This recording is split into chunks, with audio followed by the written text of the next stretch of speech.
Hello, ladies and gentlemen, and welcome to episode 181 of the Seezus Show. We're back with another fun-filled episode. I hope you guys didn't miss us too much. Had to give you time to breathe, you know what I'm saying, digest with greatness, with everything that just happened to go on in the NBA. I'm talking about the conference finals from the Western Conference and Eastern Conference. Obviously, you boy, me, myself, I am a Spurs fan, so I'm extremely ecstatic to finally get back to the NBA Finals since 2014. Bro, Life shut is up. looking good. Life is looking good. What Life about is since looking good. 2004? Was 2005 the last time we went? Something like that. You ain't got no real drought, man. I don't want to hear We got some haters on the other side, you know what I'm that. saying? Just hating all week, all Crazy, week. So, crazy. I got these receipts. I'm about to take some screenshots. I'm about to put that joint and frame it on my wall. And then when we win the chip, I'm just gonna always show it to Carl Conyers. But before we get into today's hottest topics, like I said, last episode 180, we talked about the conference finals predictions, talked about Shea getting back to that MVP. We talked about Carl's team, what's going to be next for Detroit, and also the draft lottery as well too. So continue to make sure to subscribe, rate, comment, share, follow, and yeah. Without further ado, ladies and gentlemen, make some noise for Detroit's finest, the myth, the legend, the OG, aka the hater right now, Carl Conyers. First of all, this man right here is older than me, trying to call me OG. All right, he my OG. Let me get that clear for anybody who is watching this right now. All right, but hey, what's up? How you been, man? You been good? I'm good, man. As good as I can be. I'm glad at least one of us on this show is happy and their team is doing well. Hey man, hey man. Like I said, I would have been a little upset, but I was doing that hashtag we ain't supposed to be here for like the whole playoffs. So Exactly. it does feel good to be there. You know what I'm saying? So gotta give them some love, man. But let's get straight into it, man. What were your biggest takeaways from the conference finals on both sides?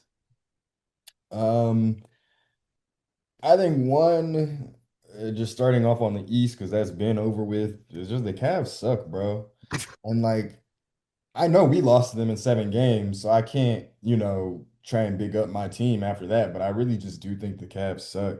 And I think it's a lot of it is to do with Evan Mobley does not really step up when he needs to. Like, I honestly feel like Evan Mobley's been the same player since year two, which is a good player. Like that, he's not a bad player, but I think, sometimes we look at these defensive player of the years and sometimes they're overvalued. And it's like he was DPOY last year and he didn't even make an all defensive team this year. So how valid was it really last year? And then, James Harden is James Harden. He just did not, he didn't really show up at all in that series. Donovan Mitchell didn't do a whole lot, but I honestly, I'm not even gonna like I do feel like, unfortunately, we've seen the prime already of Donovan. I don't think he's going to be the guy that we saw giving you 30, 35 a game in, those couple of playoff runs. But I do kind of feel bad for him because he has never had a reliable running mate. It's crazy because that's the main thing that I talk about for Cade is, trying to get someone that can actually like run with him. But Garland, I feel like dealt with injuries basically all the time. And then when he did play in the playoffs, it wasn't like he was ever spectacular. And then you go from him to Harden, who is notorious for not playing spectacular in the playoffs. And he's also 36 or 37 or something like that. And it looks like that's, unless they trade Donovan, that's going to be his running mate for the next 1 or 2 years. And then at that point, Donovan is, 30 something and who knows. So, yeah, it feel bad for them. I still and we'll talk about this a little bit a little bit later, but I am still waiting to pass judgment on the Knicks. I feel like I don't really care that you blew out the Hawks. I don't care that you did what you did to the Sixers. Um, and the Cavs, I guess that like, you beat them and they made it to the conference finals. They were supposed to be a good team, but they just didn't play like it. And it's not like watching some of those games, in my opinion, it didn't feel like the Knicks were necessarily doing something to completely take them out of those games, if that makes sense. Um, like there are some times where it's like, okay, you are putting the beat down physically, all these other things. So like that is what is making this team look a lot worse than it was. But it really just felt like the Cavs were just outmatched from the beginning. So I'm really waiting to see, how good this Knicks team is. But they basically, after those two games they lost to to the Hawks, they swept everybody. They won every game since then. So, that's not something that you can discount. But I was not overly impressed. So, we'll see. But then on the Western Conference side, I mean, that was great. That was, game seven. Everybody from the beginning said it was going 7 games. It went the distance. Um, I think for me, outside of like, the guy who was supposed to be at the time the number two for OKC not showing up, I feel like the biggest thing, to be fair, was just health. Like, and that to me doesn't mean that I'm saying that OKC would have definitely won this series, but I do think that that was what made them lose. I think that if they were healthy, you guys still could have won. But I think that them not being healthy, it was going to be really hard for them to come out of this series. And it's honestly what we got on here. And after game one, when you guys won game one, I remember saying, like, this is the difference between the Lakers, all these other teams. Like, the Spurs are a really good team, and OKC is going to need J-Dub in order to beat y'all. And they got 2 games at J-Dub and then maybe a quarter or something like that afterwards. And it's just like missing J-Dub and also AJ Mitchell, who was your second leading scorer at the time. Like, I still believe that the Thunder are the deepest team in the league this year. I think they're one of the deepest teams in NBA history, to be fair with you. But all of that depth is guys who are supposed to just come in and hit timely shots, which they all could do. We saw them doing that even in these games that they lost, but they still needed like an actual offensive engine next to Shea. And you couldn't count on Chet to do that. And so hopefully you could count on your guys who are 20 point per game scorers, which is AJ and J-Dub, and they just didn't get them really at all that entire series. So um, I just think that, that really is tough. From a viewer standpoint, I just hate to see that. I wish I could have got to see you guys battle at full strength. I don't think that it means necessarily that OKC would have won, but I just same thing I said kind of going in. I just don't think that you guys are a really good team. So in order to beat a really good team, it'd be one thing if like their fifth or sixth guys were injured or something like that, but it was like their two and their three in terms of offense. So that was just tough to overcome, especially seeing, Shea put on pretty much like a masterclass in that game seven, and nobody else showed up to the party. It wasn't, you couldn't really get any consistent minutes or contributions from anyone else. So I'm really happy to see a really young team in the Spurs make it to the finals. I think this is one of those, it's cool when you're living in history in real time. Like sometimes there are moments when you're like, oh no, this is going to be some shit that people talk about like years from now. Like if Wemby is able to pull this off, this is going to be the huge footnote in his career, kind of. Honestly, regardless of what else he does, I think he'll still have a great career, but this will be the thing of like, oh yeah, but also he won that chip when he was 22, like, and on top of all the other accolades that he's going to go and pile up. So, just them being here, just seeing like the obvious star turns for Dylan Harper, Castle still playing well, everybody doing what they're supposed to be doing. It's dope, and I'm really happy to see, it's crazy because either or it was going to be a good young team coming out of the West, but I'm happy to see it be the Spurs. And I'm excited for Wemby to hopefully I think this could be like, one of those legacy defining series. So I'm really hoping to see what he's going to do. Mm, yeah, no, I agree with damn near every single thing that you said. So kind of piggyback off of you. Eastern Conference is weak, and it has historically been weak, and it has been extremely top heavy.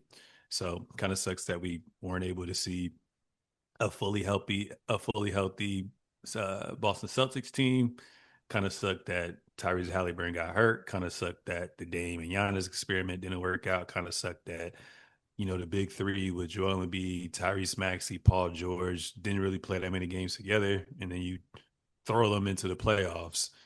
They do upset the Celtics, but then when they get to the next round, in and out the lineup with injuries as well too. So even during the LeBron era, there have been some series where whether it's Miami Heat era or the Cavs era, they kind of got tested, but for the most part, even LeBron himself during his prime used to skate all across the East. So I gotta put a blame on the GMs and the ownership. Like, just do a better job. There should be no reason why the Western Conference is always lit and the Eastern Conference be on some BS. And like you said too, like with the New York Knicks, from the eye test, you got to play who's in front of you, right? But they do look like they're night and day better compared to last year when they were with Coach Tibbs to now with Mike Brown. They have been playing a different brand of basketball. I like Cat playing a lot of the point center, and Mike Brown's utilizing his depth a lot as well too. So I think they're going to be, and we're going to talk about it later, a pretty good threat. But like you said, sometimes it's kind of hard to gauge that just because of the talent that they've kind of played as well too. We've seen a couple of teams dominate in the East. This is just one of them, and this happens to be their year where they're the Eastern Conference Finals representatives as well too. I also agree with you as well. The Cavs are frauds, and they definitely need some serious retooling going into that series, man. I knew the Knicks was going to win, but I was rooting for the Cavs just because I wanted to see Donovan Mitchell not only finally get to the conference finals, but make his finals appearance. Um, but this is just better for basketball because Cavs have probably got mollywopped again with whoever came out of the Western Conference, whether it was us who are relatively fully healthy or OKC who's down 2 men as well too. Um, yeah, it sucks when you have James Harden as your second option, and kind of like what you said with Mobley. I think Mobley's a good player, but I definitely do feel like he's reached the ceiling. He's to me just only going to be a third option. When you ask him to be a two option, he can give you a couple games within the series where he gets you, 20, 10, and three, maybe hit two or three threes or something like that. But for the most part, he's really a Swiss Army knife. He's going to guard 1 through 5. He's going to set great screens. He's going to finish around the basket. He's capable of making pick and pop or catch and shoot, and ultimate rim protection as well too. You're not really looking at him to, all right, here, I'm giving you the ball, whether it's another big on you or it's a mismatch, go dominate. Um, and also, I mean, with James Harden as well too, like he's notoriously been known as being one of the better point guards when he transitioned from shooting guard to point guard in the D'Antoni era. And for him to damn near average almost 10 assists during the regular season, 10 assists and 8 to 10 assists the last couple of years, and then in the conference finals only averaged like three. It's just like, damn, you're not even doing a good job at getting your other teammates involved as well too. So those are some chinks in the armor that I noticed, and I just always didn't like how their front line seemed pretty good, but they never had those wing defenders. And like you said, putting James Harden, who's about to be 37 in August, and then Donovan Mitchell, who's only getting older, they're two guys who aren't known for their defense. So it's just like, yo, what are we gonna do? And then going on to the Western Conference, man, like you said, OKC's depth is insane, bro. The fact that they even went 7 games speaks a lot to, how great that they are. And like you said, their depth is different from other teams because, like you said, they're truly rotational pieces where we can come, we can help build the lead. We are designated role players, whether it's someone serving as a rim protector, someone who's serving as a corner boy, and all that good stuff as well too. So I, even though we beat them 4 games to win the regular season, that's just the regular season, so you got to throw it out the door at times. But I honestly, as a Spurs fan, I do believe that if AJ Mitchell and if J Dub were fully healthy, I think we would have lost the series. I think we would have still won 6, 7 games, but it would just been a lot more tough because I mean, what Alex Caruso wasted the game, went crazy, right? But at the same time, it's just like because J Dub's not there, because AJ Mitchell's not there, like you say, you're missing two guys who can give you 20 points per night. But also J Dub can also play point guard and alleviate the pressure off of Shea, where Shea can play off ball. Shea basically had to do everything himself. And because they're out, it's easy to throw a lot of more coverages towards Shea as well, too. So that's why he was pretty inefficient compared to the regular season to compared to the run he had last year. Like you said, he did come to ball out game 7 looking like Kobe. It was going crazy. I was a little nervous, but at the end of the day, your role players got to step up, and we stepped up. Like we got contributions from everyone. I was Yeah. shitting on Julian Champagny for a little bit. He came to hoop. Keldon Johnson, I'm like, yo, when you gonna show up? And with Keldon Johnson, he's the type of player that scores in spurts. He did what he needed to do in the fourth quarter. Seeing Dylan Harper, still not look like a rookie for the most part, and come in to play that game as well. De'Aaron Fox, like I said, I know he's a little hampered with his ankle injury, so he's really picking and choosing his spots. For him that contribute, that meant a lot as well too. And one of the biggest things, honestly, was De'Aaron Fox coming back as well too, because I was calling it Stephon Castle, Russell Westbrook, bruh. Like, bro, Playing you like just need to be put in position in year two to just be a scorer and lock up the best player. And if you want to do your drive and kicks every now and then, you can do that. Or your little lobs you do to Cornette and to Wemby, go for it. But to also have the mindset to not only score but facilitate and know when to give it to someone who's hot, know when to get in sets, like that's just too much to give to a person in year two. So I appreciate De'Aaron Fox coming back. He ain't looked that good like the way we saw him look in the regular season and in the Sacramento King uniform, but just game managing helped a lot as well too. And shout out to Wemby, man. Year three, you say he's 21 right now? 22, I think. Year three, 22. We've seen other year threes, but most of these, I mean, granted, he played professional for a while overseas, but most of these guys come from college, have a different form of structure, come straight here. So to see him kind of will his team in year three to the finals, played about 70 games first year, and then in the second year had the blood clot, and only played like half the season, and to come here and finish top three in MVP, for Shea to win MVP and him to basically outplay him, that was pretty awesome to see. That was pretty awesome to see. So I'm excited to see what the NBA Finals kind of holds, because since Kawhi won that ring in 2019, there hasn't been a team to repeat. So who knows? I'm not even going to talk about repeats no more. We can talk about favorites and whatnot, but what I've learned is, like you said earlier, Carl Conyers, you got to be healthy. The team that's healthy 9 times out of 10 is going to win the chip. You know what I'm saying? We may not even be talking about OKC right now if Tyrese Halliburton last year don't blow out his Achilles. So health is the number one thing, and catching the rhythm is secondary. But yeah, man, great conference finals on the Western side, Eastern Conference. Y'all gotta do better. Y'all gotta do better. Moving on to the next topic, Carl Conyers. Kind of want to stay on OKC for just a little bit, man.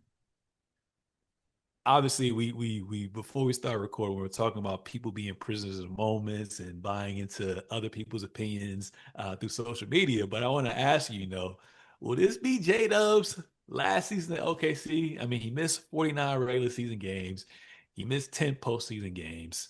Obviously, he had the wrist injury in the regular season, then a hamstring injury that kind of played. And I feel like now in today's NBA, if it's your calf or your hammy, you're cooked. You're done, right? And obviously his 5-year, $287 million extension is going to kick in next season. If you're OKC, what do you do with Jada? I mean, I think I would keep him. I'm not, calf and hamstrings are, I feel like if it happens during the season is when it's an issue. He has the whole off season. I don't expect this to be a lingering issue. If it becomes one, then that's like a different thing that they'll need to address then. But I think it was kind of like we were talking about, like he injured, I think in the course of this postseason alone, he re-injured it like 4 times, and he injured it in the regular season as well and stuff like that. So it's like he was just never he clearly just needed more time and they didn't have the luxury. That's also it does show like how much they really did need him to be a part of this team, that they were kind of like trying to push him back out there continuously. Um, but to me, the next topic is the person that I would be willing to move. But I think that as long as J-Dub doesn't come into next year and turn into some injury prone person, I think that he stays on this team. Also, I don't know whose stock is lower right now. I think the guy we're about to talk to next probably has the lower stock, but this doesn't feel like necessarily a sell high time on J-Dub anyway. So for me, looking at what he gives you in this team, I think that he's a really good fit. I think that he'll be in OKC next year. Yeah, I think it also helps that they lost in game seven. And like you said, the lack of playmaking definitely showed with him and AJ Mitchell as well, too. So I think that kind of spared him, because we was kind of talking crazy. Well, OKC, granted, they had a pretty easy path until they got to the conference finals, but when they got past the Suns and when they got past the Lakers, we were saying, yo, their depth is so good. They don't even need this dude. You know what I'm saying? So I was kind of crazy, kind of talking about that. But yeah, I think it was just a one-off year. Everyone kind of has to go through the injury bug at some point as well too, and hopefully it's sooner rather than later. Um, they have so much assets, so much wiggle room to kind of work around things as well too. So I don't think there's necessarily a cause for concern. But if I'm the GM, because I have the best motherfucking trade packages I can possibly have, I'm getting the Greek freak, boy. I'm getting the Greek freak. We're gonna pack you up. We're gonna pack AJ up. Y'all can have however many fucking first round picks you want, and we're gonna have Shea or Giannis. I know we talk about him yet next with Chet. That's crazy right there alone itself. I know I don't like to talk about what happens in the future, but I think that definitely ensures multiple championships, more championships for both Giannis and both Shea Gilgeous Alexander himself as well too. But who am I? Who am I? Sam Presti. I trust what you decide you want to do. When Shea had his little going away interview, he basically said he trusts the team, he trusts the organization. So I think, like I said, looking at how they lost, I think they're going to run it back at the end of the day. So, now moving on to the guy that you want to talk about, Carl Conyers.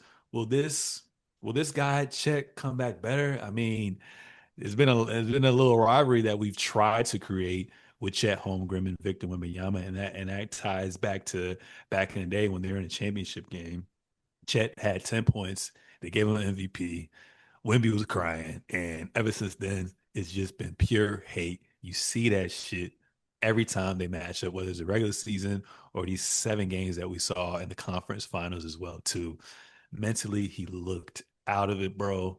And what kind of makes me mad, Carl, is just like 4 points in the game 7 is kind of crazy. You know what I'm saying? That's some shit I expect from James Harden. You know what I'm saying? And it's just like, even if you had 4 points, be 2 of 15, 2 of 20 from the field. Like, be aggressive, go out swinging, leave everything out there as well too.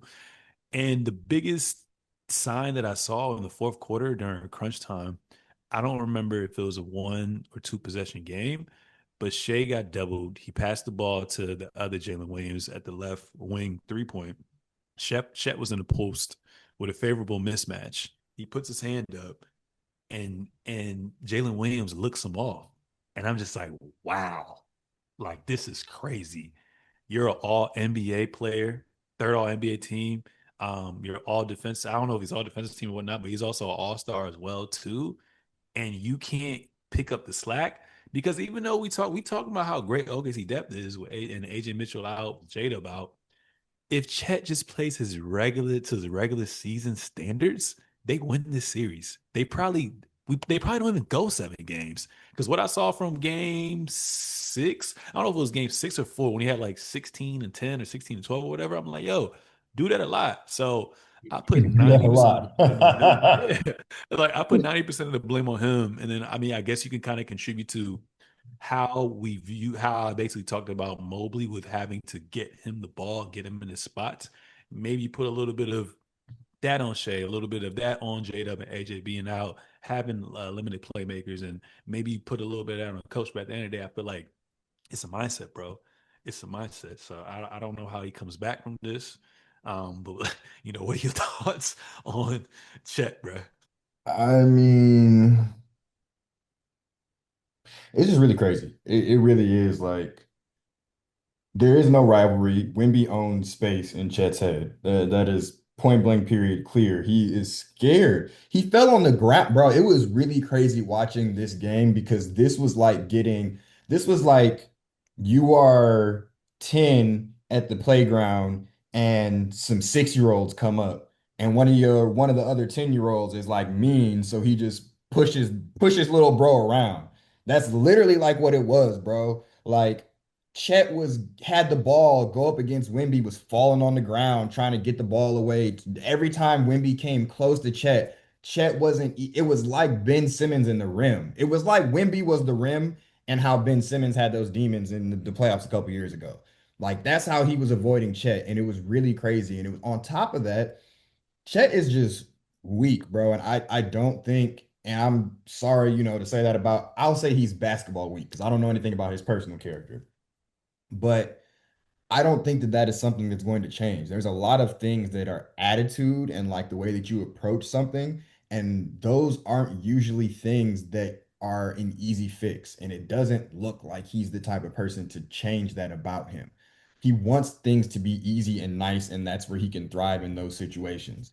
And it's like if you are refusing to take jump shots over Devin Vassell, who's what, 6'5"? Vassell 6'5"? Chet is 7'1" at least. You don't. Kevin Durant would shoot a jump shot over Devin Vassell. You're taller than Kevin Durant. You're longer than Kevin Durant. Why are you acting like Wemby is in front of you every time? It was actually really make me mad because it was mostly for whatever reason. A lot of these contests on Chet were Devin Vassell. Maybe it was just they figured he doesn't like shooting over Devin Vassell. I don't fucking know. But it was crazy to see. Like I'm like, bro, Devin Vassell is so short compared to you, and you are acting like he's about to block your shot. He wouldn't even pull up for three in front of him. And there was also later in game 7, he was wide open for three. He caught the ball, just stood there and then passed it. I'm like, oh yeah, bro he's done. He's cooked. And there was a stat. There's never been an instance in NBA history, at least since I think like they started tracking this stuff in like the 80s, where a player has played 30 or more minutes in a game 7 of the conference finals and took only 2 shots. He's the only person in NBA history to play that many minutes in a game 7 and only take 2 shots. That just doesn't make because bro, what are you doing? What do you mean you just didn't try and 4 rebounds and you're what do you I could get 4 rebounds, probably not, but at least I could try. Like that is just really nuts to me. And here's another stat, bro.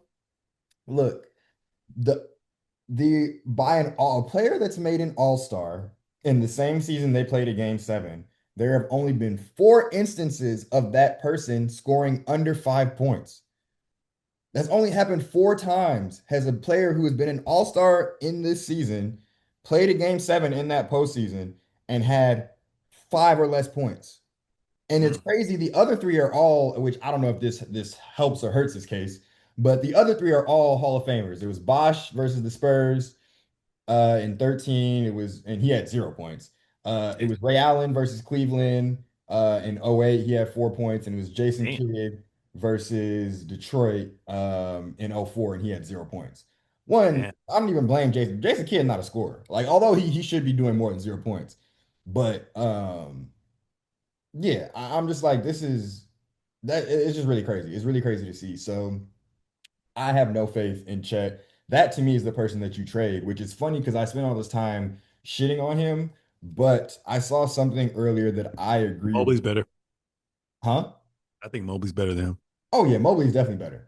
But I saw something earlier that I agree with, and it's just the person said I've given up on Chet being anything other than a defensive anchor. And that to me is where his value is. Yeah. If you don't rely on him to be scoring a lot of points, he is still very long and he can hit a three and grab rebounds, block shots, whatever. That's why I think that he is the better trade chip for this Milwaukee Giannis trade. And I think that's why Mm. Milwaukee would want him more than J-Dub.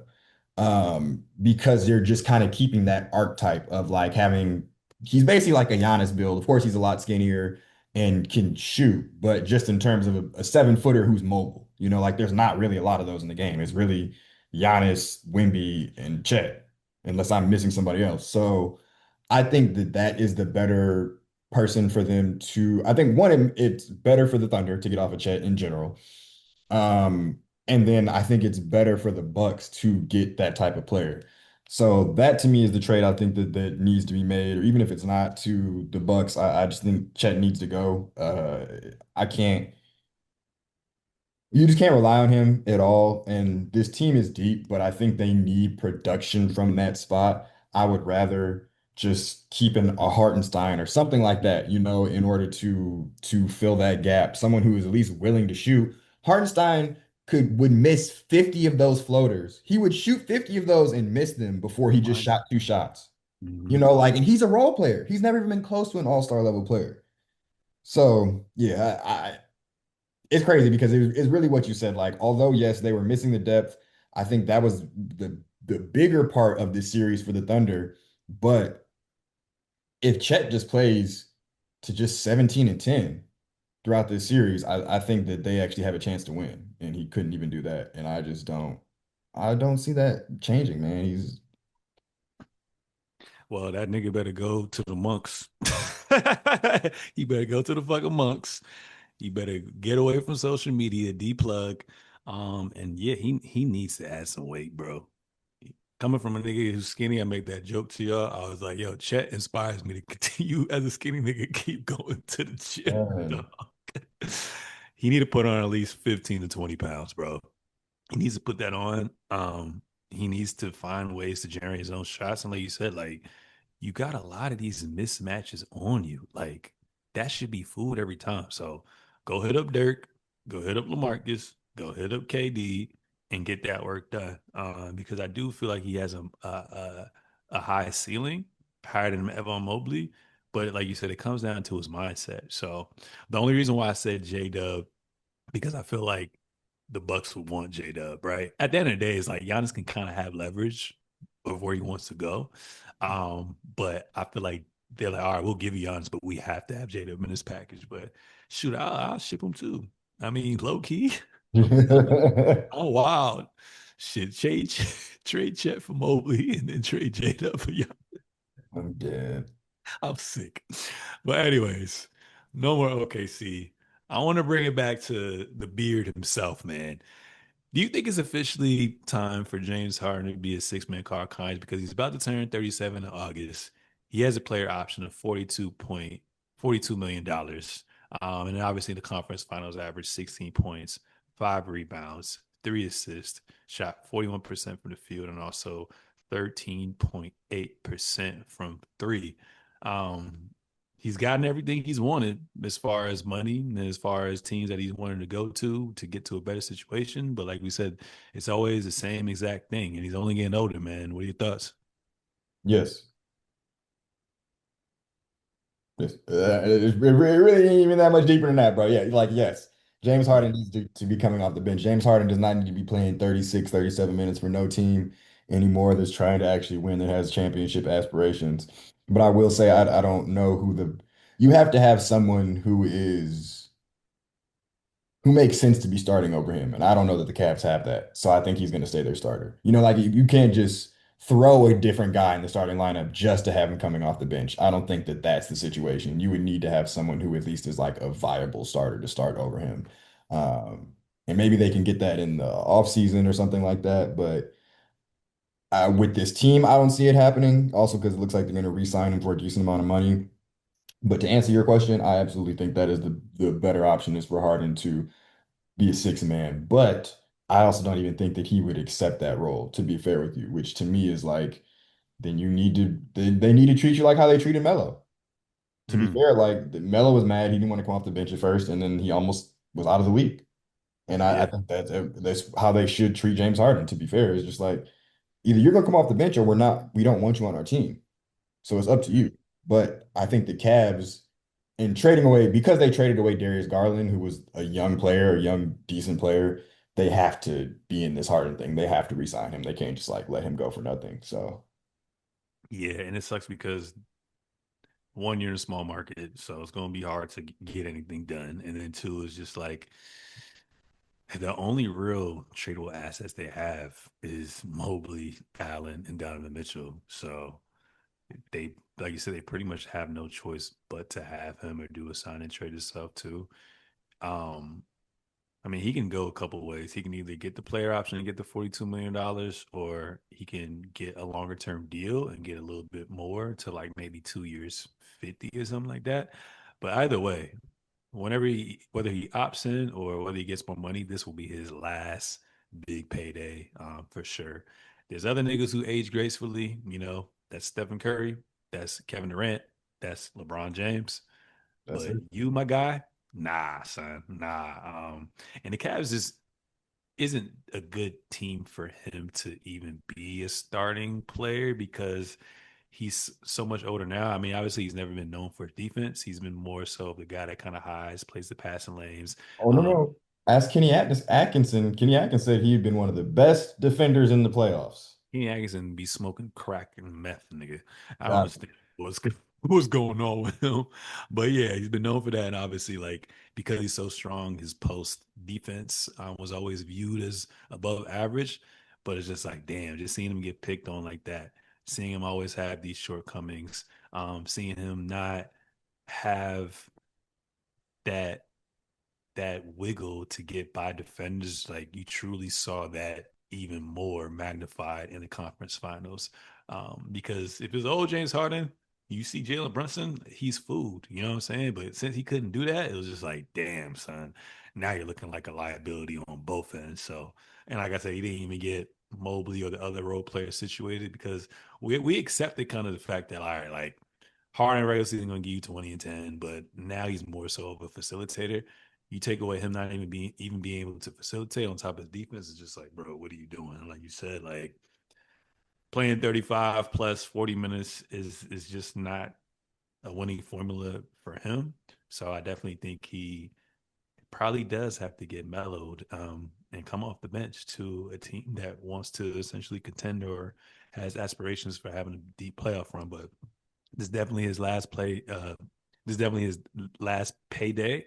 And yeah, I feel like he the type though, Carl. Like, let's say it's a sign and trade or whatever, and a team tells him to come off the bench. I feel like he's the type to retire. He'd be like, "Fuck that, I'm not doing that." I feel like that's how big of Yeah, his ego probably. is. I really don't see him because it's I brought up Melo, but as much as most people love Melo, he was never an MVP, so I think James Harden knows like I was of a higher caliber, and I think that makes it, and he was more of a winning player as opposed to like a Russell Westbrook who we've seen recently except being a six man. Um, so yeah, I don't really see him accepting that role. I do think he probably would just try and retire. Maybe Yeah, that's what he needs to do. That's maybe it would be best for the league, to be honest with you. yeah, man. And people need to stop that talk when they were talking about D Wade versus James Harden. Ain't no debates. Obviously, regular season numbers are gaudy. Draymond Green came out with this thing last year where he calls people 82 gamers and 16 gamers. Yep. You know what that means. Yeah. Definitely 82 gamer, but even on a bad knee, give me D Wade any given day, bro. You just gotta have that mindset. And certain Yeah. niggas don't have that mindset, bro. They To be don't. real, it's the exact same thing that I was just talking about with Wimby, where it's like this could be a career defining moment. As much as D Wade did for the rest of his career, as much as he did with the Heat, all that other stuff, the main thing that everyone brings up when it comes to D Wade is, oh yeah, he won that finals in '05 or '06 when he was still young as hell and like led them to History. that finals and won finals MVP. So like that's just a thing that you can't take off of somebody's belt. I think that's something that Wemby's about to add to his belt, and I think that's a thing that James Harden never even came close to. Mm, mm. Now, staying on the Cavs, but focusing on another player, we're talking about Donovan Mitchell, man. It's a love-hate relationship with Donovan Mitchell, man. Sometimes he kind of reminds me of D Wade, but like you said, it seems like he's never really truly had that Robin to play alongside with him. I guess Art, you can argue what his best player based on accolades was Rudy Gobert back in Utah, and then now James Harden slash Darius Garland, which we all know have had deficiencies, right? And historically, I feel like with no more options, you elevate your game in the postseason. And obviously, with Donovan Mitchell, he didn't necessarily have the best postseason, but he is still considered one of the most prolific playoff scorers in the modern NBA history. I looked something up. As far as like all-time ranking, in his 2026 offseason, averaging 27.5 points per game in the playoff career. This ranks him seventh all-time in NBA playoff history, sitting behind legends like LeBron, Elgin Baylor, and KD as well too. But it's hard to kind of gauge if he can be a number one option or not. Like we said, we're talking about not having that co-star, like you said, with Kate and all the other stuff as well too. But also like even seeing him, manage to, put the team on his back when he needed to, along with the bigs in game seven versus Detroit. And then he had a couple good games, one or two good games against the Cavs. It's just like with James Harden shooting 13, like I said earlier, 13.8% from three, bruh, in the series. And on top of that, you have Evan Mobley and Jared Allen, who really aren't known for spreading the floor, and they're just clogging the paint, bro. It's just like it was just so easy for the Knicks game plan to just aggressively trap Donovan Mitchell on every pick and roll, son. So I'm just like, how do we kind of gauge if he's a number one option or not, man? But what are your thoughts? Do you think he is a number one option or he's best served as a number two? I mean, I think maybe at this point it probably would be better for him to be a number two. But I think that there was, I think it's ludicrous to say that at one point he wasn't that, like he definitely, I think in those prime Utah years, they kind of wasted that. And then having Rudy Gobert be his number two, when it's clear. It's funny because like I feel like now Rudy's a little bit older, but when Minnesota got him, he was still pretty much in his prime, and there was never any option of him being like the number two guy there, like it was always Cat, and then they brought in Julius Randle, and it's like Gobert is like a defensive player. He's an ancillary piece, like okay, cool, really good defensive player. But it was like they said Donovan Mitchell here, do something with this guy, and never really gave him that like all-star caliber scorer next to him. They had some cool guys like was it Bogdanovich and Clarkson and some of these other guys, but no actual top level talent. So I think at this point, if you're giving him a subpar number two, which is James Harden, yeah, he can't win it like this. I think that it would behoove him to try and find his way off of the Knicks. I mean, not off the Knicks, off of the Cavs. To be honest with you, come on over to Detroit. We'll welcome you with open arms. That would be the perfect situation, him next to Cade. I have no clue how to make that work salary wise and all the other stuff, but I'm just saying in terms of just fit, that would be spectacular. But I do think he needs to like it's crazy because the James Harden archetype I think is perfect for him. Like a guy who's a great facilitator. I mean, honestly, I'm just about to That's describe Cade. Cade. Exactly. He's a guy who's a great facilitator, who's a good scorer, and Cade actually can play a little bit of defense too. Above average Um, defense. yeah, I think that that is really good to have next to him because he's point guard size, but he's not a point guard, and he plays better when he's not playing point guard. Mm, yeah, no, I agree. I agree. Like I said, I think he may be in talks. Kyrie's probably gonna be in talks. Devin Booker's gonna be in talks. Um, and I think Giannis is gonna be in talks. So it's definitely gonna be some player movement this offseason. I'm looking forward to that. But like I said, it's just kind of hard to gauge because of what's been handed to him. But we do know he's gonna score. And we do know even if it's not efficient, he has that killer mentality to go out there and get it.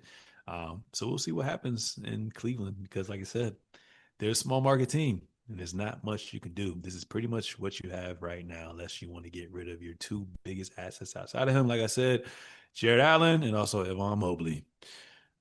Moving on from that, man, Steph Curry signed a shoe endorsement contract with the Chinese company Lining. The contract, excuse me, is structured as a comprehensive partnership rather than a standard shoe endorsement. So basically, it said a couple of things.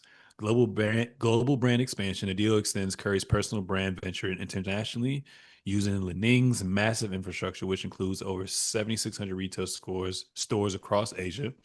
Roster control. Curry retains a unique corporate authority to personally recruit and sign both male and female athletes directly under the Curry brand umbrella and in product scope. Beyond standard basketball footwear and apparel, the deal includes a massive push into athleisure lifestyle wear and a full standalone golf line. Curry has previously indicated plans to pivot professional golf following his NBA. Carl Conyers, obviously, he was a free agent for quite some time. He was rocking every brand that you can kind of think of. What are your thoughts on this? I was very interested. I didn't expect this at all, but I want to say it was Jimmy Butler who signed with Li Ning before. I should have definitely looked this up.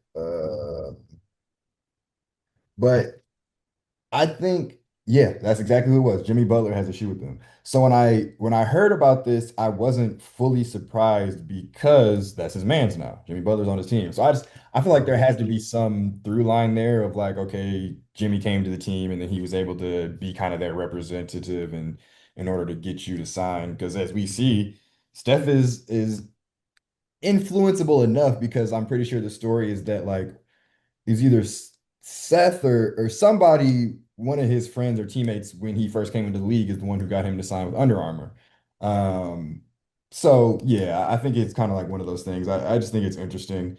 I also think that it is a huge get for them, to be able to have someone like that be a partner with them in general. So um, interested to see what comes out of this. Yeah.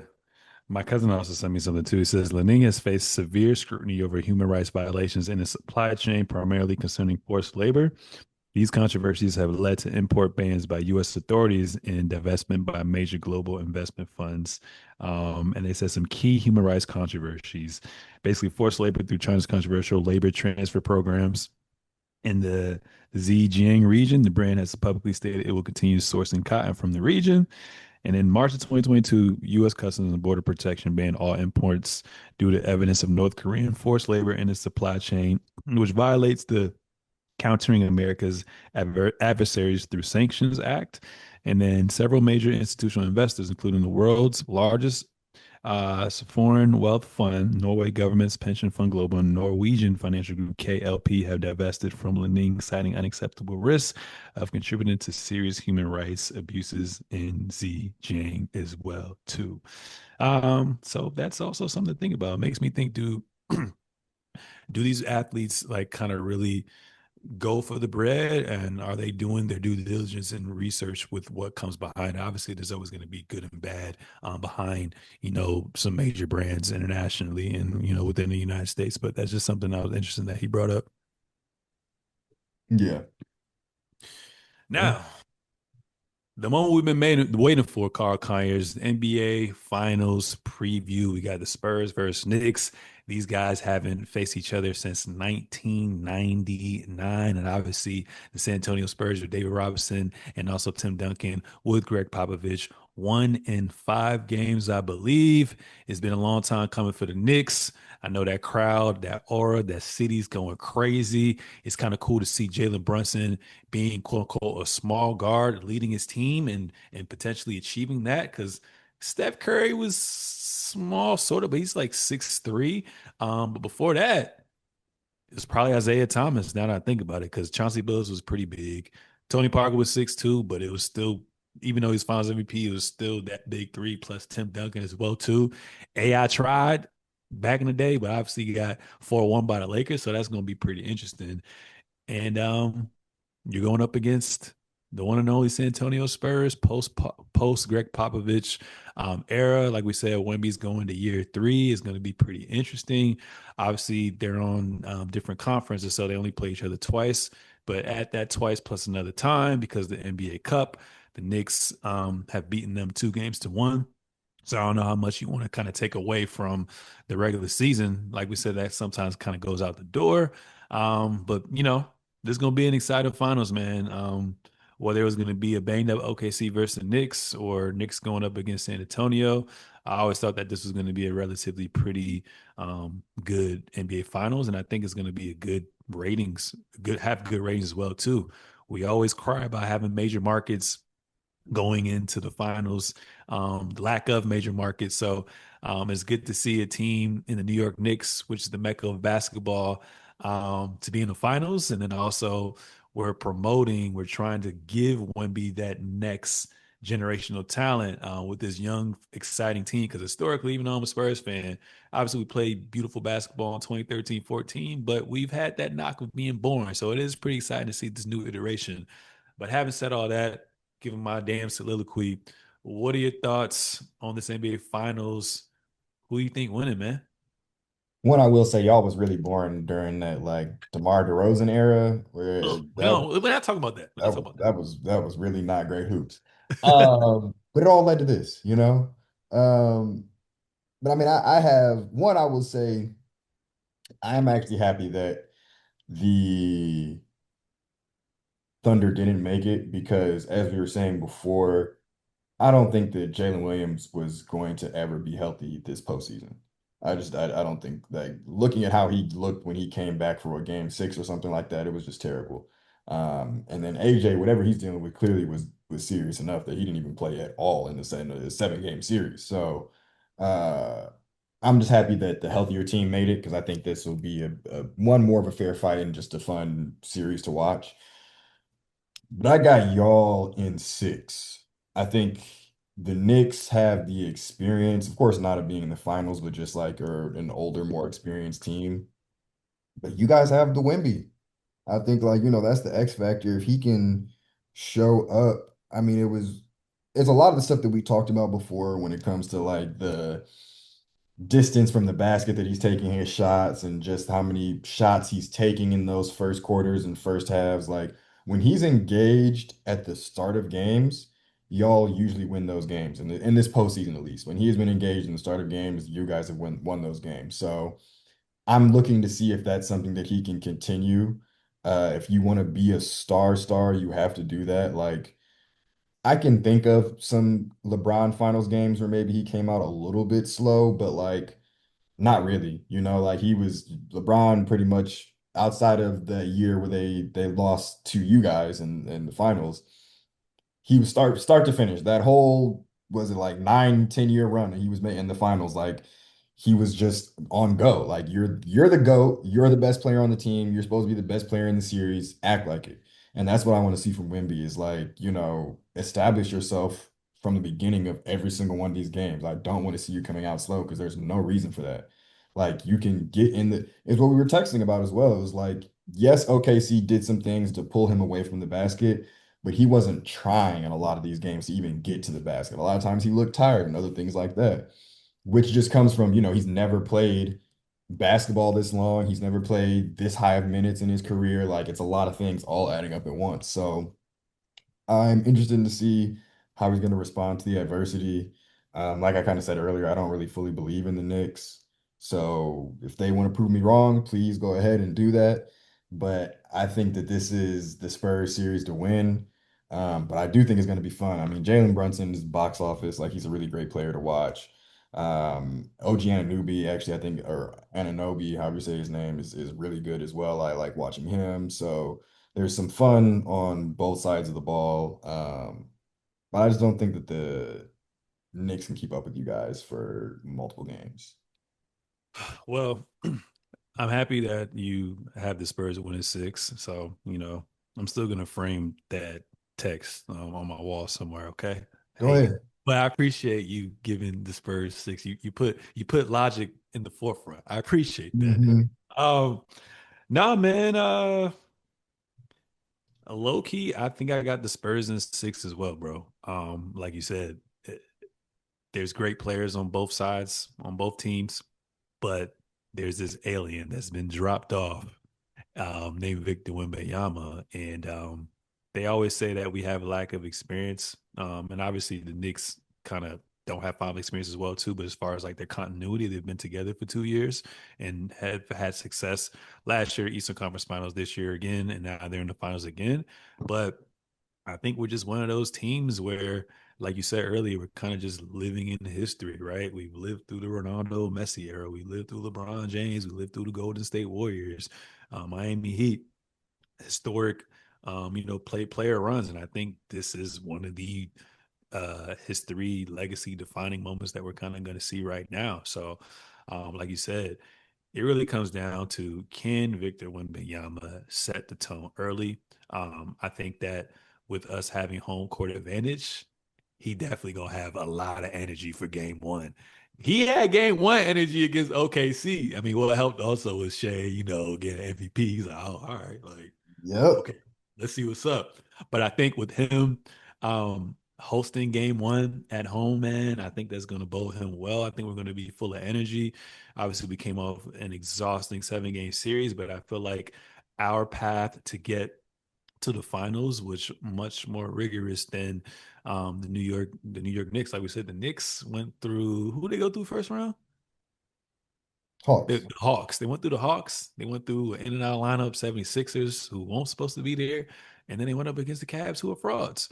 And I feel like none of those teams have the defense that we have. None of those teams have the coach that we have. None of those teams have the two-way depth that we have. And like we said, none of those teams have Victor Wembanyama as well, too.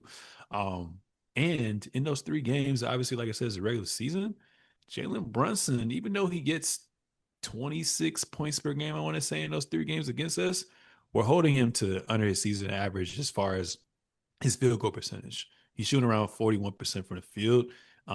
He is shooting hot from three, but he's shooting 41% from the field as well, too. So I think we're going to give him a lot of different looks. Kind of like how we treated Alex Caruso. I feel like we're going to do that with it when there's going to be times where we're kind of sagging off of Josh Hart. But I would probably put to start off just based off of rewatching some of those games. And also too, like, and that's another thing with the regular season, right? You got back to backs, you got road trips, you got injuries that are knick-knack and all that stuff as well too. Because a lot of those games, Champagne wasn't the starter yet. Devin Vassell was out one game. In the cup match, Wemby was on a minute restriction coming from an injury, coming off the bench as well too. So like we said, when he sets the tone, everyone else follows with his aura. But I'm probably starting off with Wemby on Cat, Stephon Castle on Jalen Brunson. I'm probably gonna put because of his ankles. I'm probably gonna put De'Aaron Fox because I don't want De'Aaron Fox running around like that. So I'll probably put De'Aaron Fox maybe maybe on Josh Hart.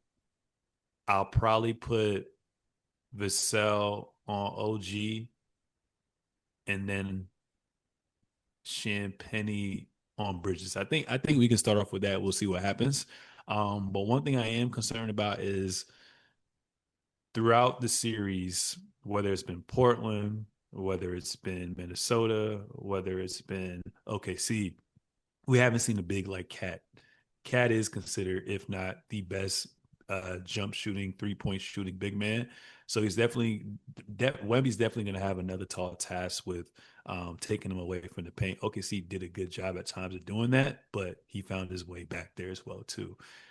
So I see a lot of chess being played where we're going to see a lot of minutes with him guarding him and a lot of minutes with maybe Wemby guarding Josh Hart, the weakest link. So he can just roam and also be the extra anchor to come and clean up the boards, contest shots as well too.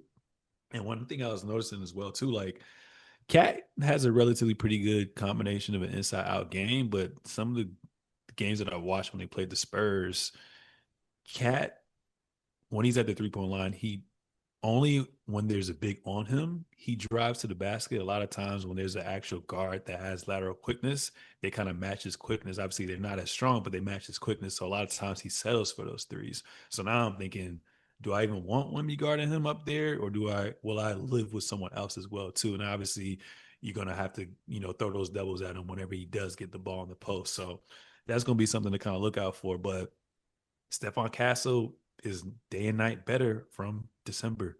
You know, Dylan Harper is day and night better from December. Wemby is day and night better from December. Julian Champagny's shot is falling, and now he's in that rotation as well too. So I think defensively we're gonna definitely play great, and we're gonna see what Fox does. Like I said, I'm happy to have Fox there on the simple fact that he's really game managing, but in those 3 games, he pretty much crushed the Knicks, right? Even if you threw OG or Mikal Bridges on him, he was fast enough to get by him. There was times where he hunt Jalen Brunson. So now I'm just thinking like, how is he gonna fare? How is he gonna give offensive output? But they gonna hunt Brunson too. So he gonna get his 26, 30 a night. That's fine. But you're gonna have to work on the other end as well too. That's something that the Cavs didn't have a luxury of doing. I'm cool putting Devin Vassell. If Wemby happens to get a mismatch, Stephon Castle, he gonna be attacking that motherfucker as well too. Like I said, De'Aaron Fox can give us some stuff. Vassell, like Keldon Johnson, like we got a lot of different ways to kind of wear him out, and I think that's gonna show as the series progresses. So I wanted to be disrespectful and say us in 5, but out of respect with what the Knicks have done, I'm gonna go with the Spurs wrapping that shit up in 6 games. Okay. Got us wrapping up in 6 games, man. And I have Victor Wembanyama obviously being the Finals MVP. And if the Knicks happen to win, then I think it's gonna be Jalen Brunson. I wouldn't be surprised secondary though if it's OG and Anobi, but I think it would be one of those two that were to win Finals MVP. But it'll probably be on some like OG and Anobi on his Andre Iguodala shit. But yeah, I have my San Antonio Spurs winning in six on the road in Madison. And we didn't even talk about that. Madison Square Garden, Wemby and Madison Square Garden game 3 and 4 about to be OD. Yeah. Man, this gonna be a good exciting finals. And even if it goes 6 games, it goes less, I think it's gonna give us that like from 2 years ago when Boston Celtics won the Eastern Conference Finals against the Indiana Pacers. They got swept, but all the games were close. You know what I'm saying? So I think it could be something like that as well too. But we're gonna be locked in. We're gonna be ready. And sorry, Knicks fans, this is as far as you guys go. We're gonna host up that Larry O'Brien Trophy. Oh, Now, got a couple more topics. We have not talked NFL since the Super Bowl. Um, let's go ahead and give heavy hitters, man. Carl Conyers. Myles Garrett is now an official Los Angeles Ram. Obviously, we live in LA. But the Cleveland Browns traded away. No, I'm sorry. The Los Angeles Rams traded away their defensive end, Jared Verse, and a 2027 first round pick, a 2028 second round pick, and a 2029 um, first round pick for Myles Garrett. Obviously, Myles Garrett is considered the best defensive end of the modern era, broke the sack record last year. This team just went to the NFC Championship game. You still got Matthew Stafford, who's looking like a top five quarterback, top three, top two, top one, whatever you want to call it, because he was MVP. Obviously, they lacked an edge rusher, a pass rusher. They got it right now. What are your thoughts on that, Conyers? I mean, I can't think of, and please correct me if I'm wrong, but an instance where an NFL team, at least in let's just say like the last 20 years, where an NFL team has gone into a season with the MVP and Defensive Player of the Year of the last season on their roster. I can't think. Like that's really crazy. I don't think people are really I didn't like even putting think that about into that. perspective. Yeah, like he was the it's crazy because NFL has MVP and it also has Offensive Player of the Year, but to me it's basically the same shit. Like Matthew Stafford was the best offensive player last year. And you have now the guy who was the best defensive player on the same team, and they traded for Trent McDuffie, which addresses one of their most glaring holes, which was their secondary. So again, you're taking this team who, as it was last year, made it to the conference championship game, and then you added a great to good defensive player, and then you added one of the best defensive players of all time. So yeah, I mean it's really nuts. I think this is one though a great trade for both teams. Um, Jared versus no scrub, he's really good. Uh, and so you get him and you get a bunch of picks if you're the Browns for a guy in Myles Garrett, where it was like, yes, Myles is good. And honestly, Myles was making that team good enough to make playoffs and stuff like that. But you weren't, the rest of the team around him wasn't good enough. And it was never going to be good enough. Now you have the assets where potentially you can make the team good enough, kind of similar to, I would say, the Lions and what happened when we traded away Matthew Stafford. Like we would never have been this team for Matthew because the things that we got back for trading him is what allowed us to become this team. And so this signifies a full rebuild and reset for the Browns. I feel like at this point, finally, I think they should have been done that.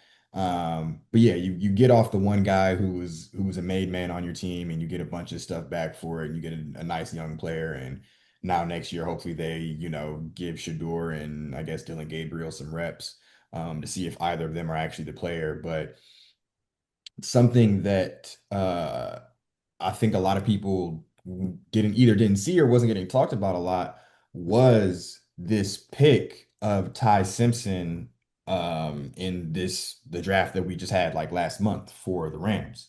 Mm. So real quick, the Rams since 2016, since 2017, the Rams have had one losing season. And you look at since 2016, here are their draft picks. 2016, they drafted Jared Goff. 2017, they didn't have a first rounder. 2018, they didn't have a first rounder. 2019, they didn't have a first rounder. 2020, they didn't have a first rounder. 2021, they didn't have a first rounder. 2022, they didn't have a first rounder. 2023, they didn't have a first rounder. 2024, they drafted Jared Verse. 2025, no first rounder. And then now in 2026, they drafted Ty Simpson. This is just first rounders. So you look at, there's a lot of value on first round picks. But again, like I said, in this whole time span, they only missed the playoffs one year. And I think that was the year It's either the year right after or 2 years after the Super Bowl, where it was kind of like they went all in on that year, and so it was okay for them to take a rebuild year. Um, Won't Stafford hurt that year or some shit too, or and miss he was like also hurt. Exactly. It was a year where it was just like, okay, well, we just won the Super Bowl. We can chill out for a little bit. But outside of that, they have had a winning season. I think they might have missed the playoffs being 9-7, but in terms of just win-loss record, they've had winning seasons all but 1 year in this entire frame where they've been trading all these first round picks. So I just say that to say like they know what they're doing. Like some people are like, oh, they're giving up all these picks. That's been their mantra this entire time, and it's worked out swimmingly for them. And then the picks that they have taken, Jared Goff, Jared Verse, have turned out to be great players. You know how I feel about Jared Goff, but he at least is still a starting quarterback in this league. And the guy they just got in Ty Simpson, they believe can be their next quarterback. And that was kind of what the reports that I've heard from them basically are if Ty Simpson didn't fall in our lap in this draft, because I think they got him at 13th, if they weren't able to get Ty Simpson, they wouldn't have made this trade because to be fair, when you're drafting in the first round, there's so many other positions that you're trying to draft for. But the main one is quarterback. So that's what makes some of these first round picks so valuable because like this is my chance to go get my guy of the future. Well, they feel like they already have that guy. So now at this point, these first round picks are just wide receivers, all these other things that they're already stacked at these positions. They don't need it. So it made them, they are like, okay, now we have our guy who we feel like can replace Stafford when he's gone. Fuck these picks. Excuse me, but that's really how they feel. It's just F these picks, you know? So I thought it was a great deal for both teams. It was really cool to see the Rams continue with this philosophy of just like we're going for right now. Like you guys, everyone else is trying to play for the future and right now. I think that's one of the things, the huge mistakes Golden State made. It's like, bro, no. Play for right now. Get rid of all of this. We have great talent on the team. Surround this with even more great talent. Mm, yeah, and also like shout out to Myles Garrett, who, like we said, he's had a spectacular season. I mean, spectacular career. Hella accolades, and now he's just missing that jewelry right there as well too. So with this acquisition happening, knowing that they got to the conference, I mean the NFC Championship game, should they be considered the favorites to win the Super Bowl next year? They are. It's crazy enough, like in terms, everything is the betting odds right now, but before this trade, they were actually already the betting odds to go to the Super Bowl or win the Super Bowl. Now they made this trade, they are the super, super favorites to go to or win the Super Bowl. And I agree with that. I mean, this team is stacked. The offense, you have Puka Nacua and Devontae Adams, and that in itself is insane. And then you have Matthew Stafford throwing the ball. That's insane. Their running back, I don't know why, Kyron, Kyron, Kyron kind Williams. what is it? Is it Kyron Williams? Kyron Kyron? Williams, exactly. I was thinking of Kenrich Williams because we just watched that series. But yes, Kyron Williams. He's definitely in that top 10 mix of running backs. And then now you have the best defensive player in the league. So yeah, I think they're absolutely the favorites. Hmm. I saw a Instagram post that I sent to you as well too, or X post. Aaron Donald got an IG live, and he posted "Ready," a song by Blast. I know he it says Aaron Donald in his caption has hashtag ready, and the song is Ain't Done by Blast. Do you think this is a coincidence? And how crazy would it be if this motherfucker comes back out of retirement after all these years to I join mean, I don't Garrett? know if I think it's either one of the two things. I think he's either being playful and playing on it and just trying to, hint at this and not actually do it, or he's going to do it. I think everybody Uh, would want him to come back. I think just for the fun of it, even I know people who don't like the Rams probably wouldn't want to see it, but it's still Aaron Donald, like even if he's a lesser player, that would be fun. I think that would just be a cool thing for the league. I don't really think it's going to happen, No, but it won't be fun because I ain't getting my week 5 tickets to see the Bills play the Rams. So hey, the ticket price is about to go up right now. I'm about to charge yeah, a credit card right now, dog. go up big time. Damn, son. That's just crazy. But shout out to the Rams, man. Like you said, you miss 100% of the shots you don't take at the end of the day. Um, Another crazy trade happened. AJ Brown is finally a New England Patriot. We've kind of been waiting on this. Obviously, there's some other shit that went on, but he's finally a New England Patriot and is linking up with his former coach from Tennessee, Mike Vrabel, and to the Philadelphia Eagles, a 2028 first round draft pick and a 2027 fifth round draft pick. Um, was what was utilized as well. So now Drake May has his QB, I mean, a wide receiver number one finally. So now in the AFC East, we got a couple number ones, whether it's Garrett Wilson for the Jets, our boy DJ Moore for the Bills, Malik Washington with the Dolphins, and like we said, AJ Brown to the Patriots. Obviously, the Patriots had a great season. Didn't end the way they like it too, but looks like they bolstered up their roster defensively, especially within the draft and all that good stuff as well too. And now they got their number one, man. What are your thoughts on that?